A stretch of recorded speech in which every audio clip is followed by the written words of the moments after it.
Good morning and welcome to another podcast of Iconic Freedom, The Formula. We are talking about setting standards for accountability and responsibility in this journey of personal development. Let each care for self and all will be cared for. How sure am I of my own views?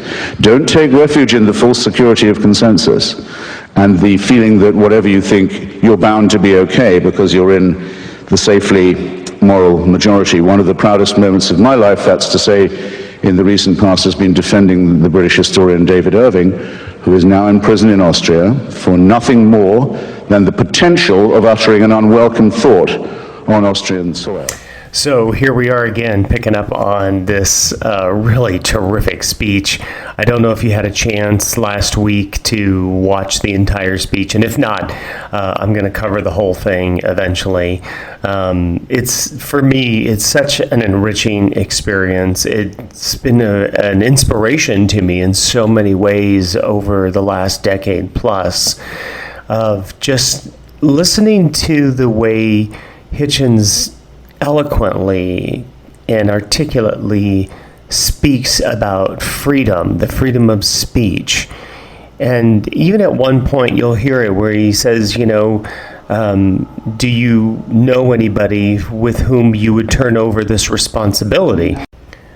Of course, it's one of my favorite subjects, right, is accountability and responsibility. And I think he makes such a great point about the fact that, first of all, you want to go by your own internal authority. You don't need somebody or something outside of you to decide.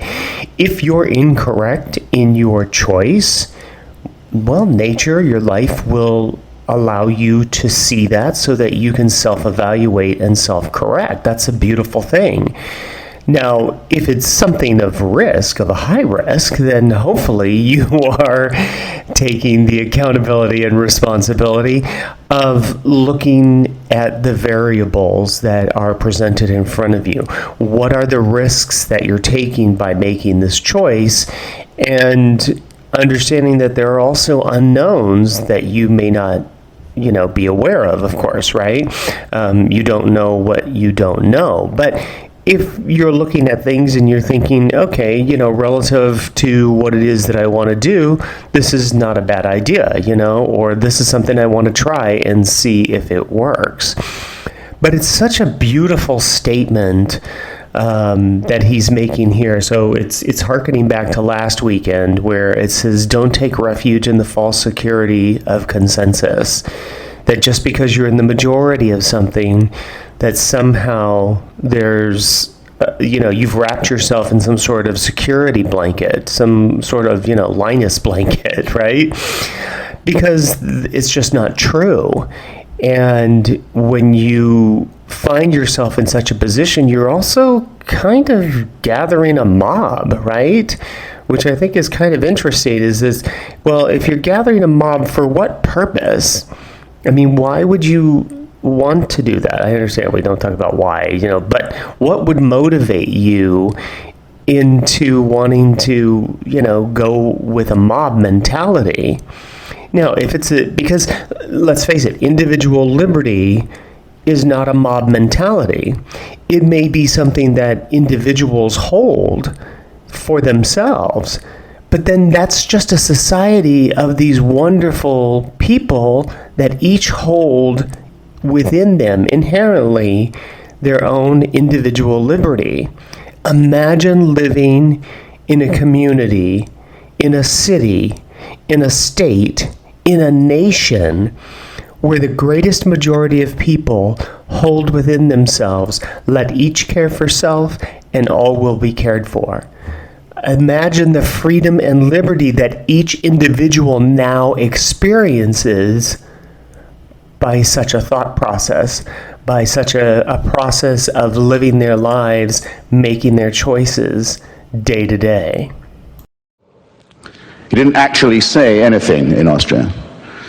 He wasn't even accused of saying anything. He was accused of perhaps planning to say something that violated an Austrian law that says only one version of the history of the Second World War may be taught in our brave little Tyrolean republic. the republic that gave us Kurt Waldheim as Secretary General of the United Nations, a man wanted in several countries for war crimes. You know the country that has Jörg Haider, the leader of its own fascist party, in the cabinet that sent David Irving to jail. Made Austria famous, given it its reputation, by any chance? Just while I've got you. I hope there are some Austrians here to be upset by it. Well, a pity if not, but the two great achievements of Austria are to have convinced the world that Hitler was German and Beethoven was Viennese. Now to this proud record they can add, they have the courage finally to face their past and lock up a British historian who's committed no crime except that of thought and writing. And that's a scandal. And I can't find a seconder usually when I propose this, but I don't care. I don't need a seconder. My own opinion is enough for me, and I claim the right to have it defended against any consensus, any majority, anywhere, any place, any time. And anyone who disagrees with this can pick a number, get online, and kiss my ass. So what a great moment, right? I mean, it's kind of fun listening to that. He says, I'm willing to have anybody that wants to argue this, feel free to step forward and argue it. And I think that's part of the whole process, right? Is having the courage to just step forward and be willing to have a conversation with somebody, to be willing to have your own thoughts challenged.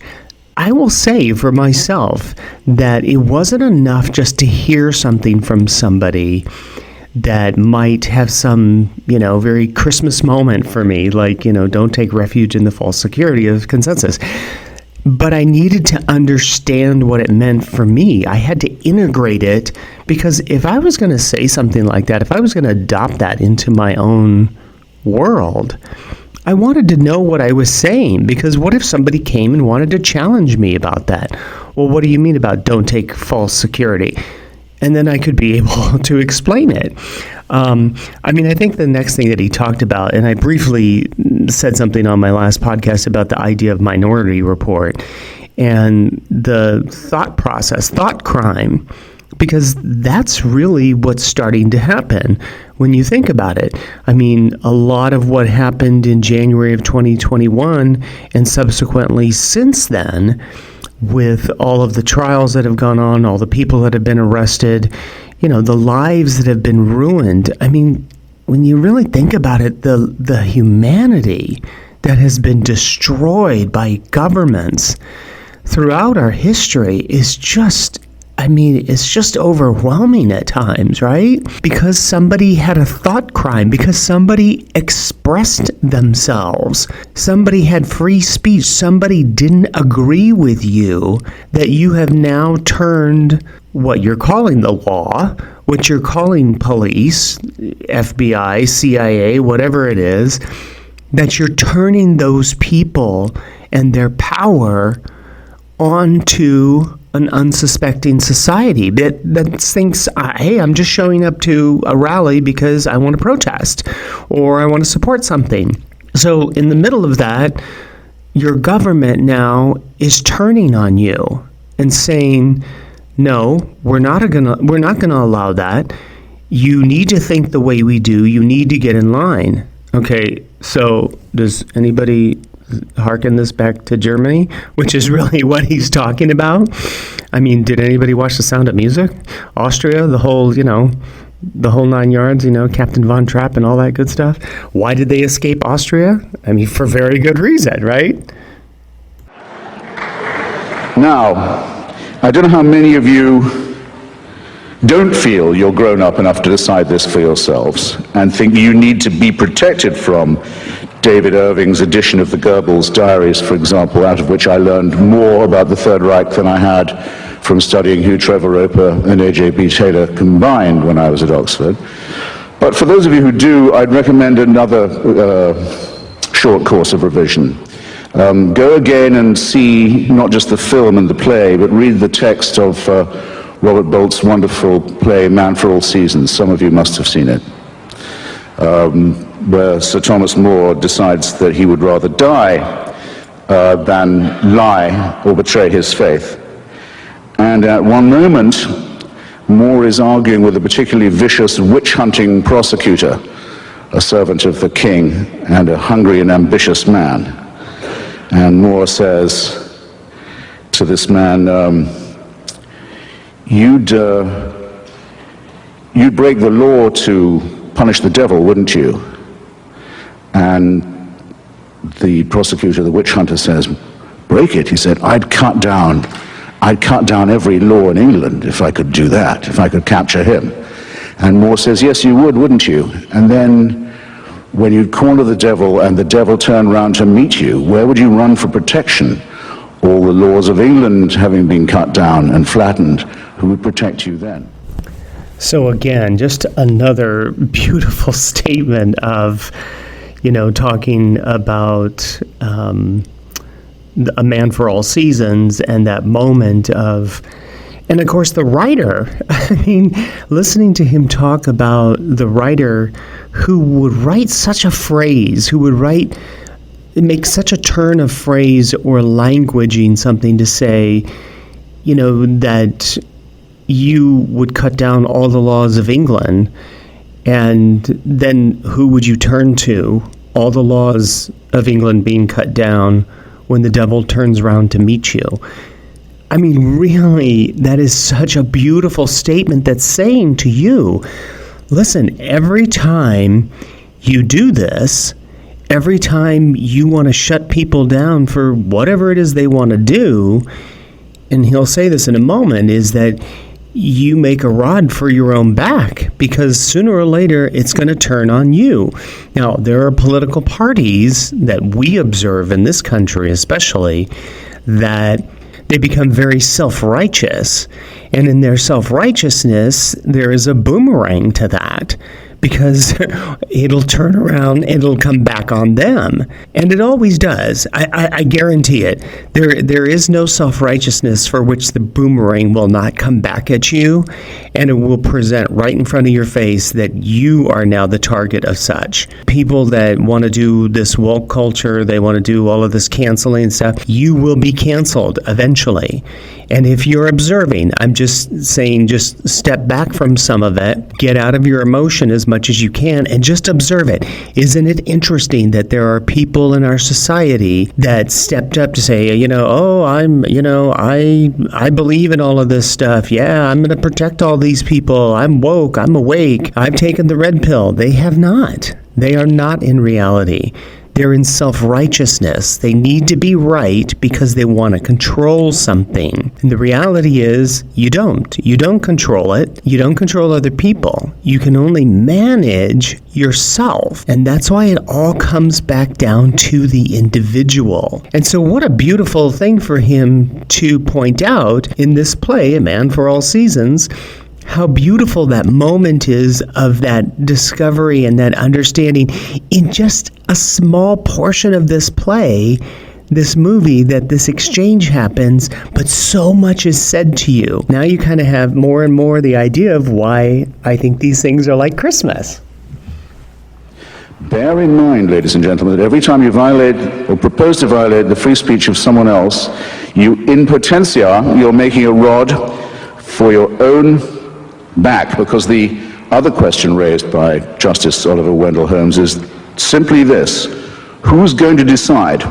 To whom do you award the right to decide which speech is harmful, or who is the harmful speaker, or to determine in advance what are the harmful consequences going to be that we know enough about in advance to prevent? To whom would you give this job?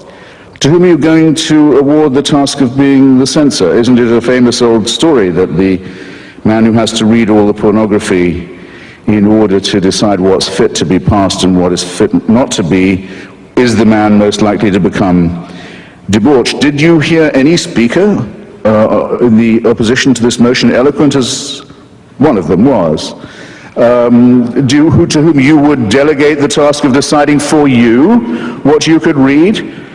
To whom you would give the job of deciding for you, relieve you of the responsibility of hearing what you might have to hear? Do you know anyone? Hands up. Do you know anyone to whom you'd give this job? Does anyone have a nominee? You mean there's no one in Canada good enough to decide what I can read or hear? I had no idea. but there's a law that says there must be such a person, or there's a subsection of some piddling law that says it, well, the hell with that law then.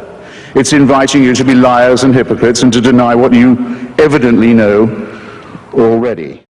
So this is one of my favorite parts of the speech because it really points out this idea is there anyone that you know that you would give this job to? When you look around, you watch the news, you're listening to what people have to say, there's a lot of people that sit there and think that they know how all the rest of us should live. And that's basically what he's saying. You know, is there anyone to whom you would give this job?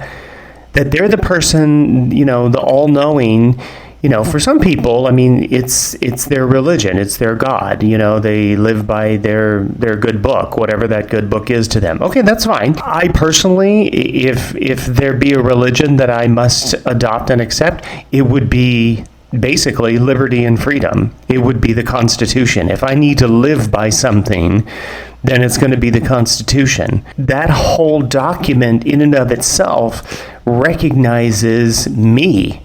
It recognizes the individual. It was written over 250 years ago, and it recognized me as the individual, the person that is now living to make my own choices, giving me, well, not really giving me, but acknowledging for me my own inherent rights. It's acknowledging that the government has no business getting into my business. And as much as I am not harming others, that's none of the government's business.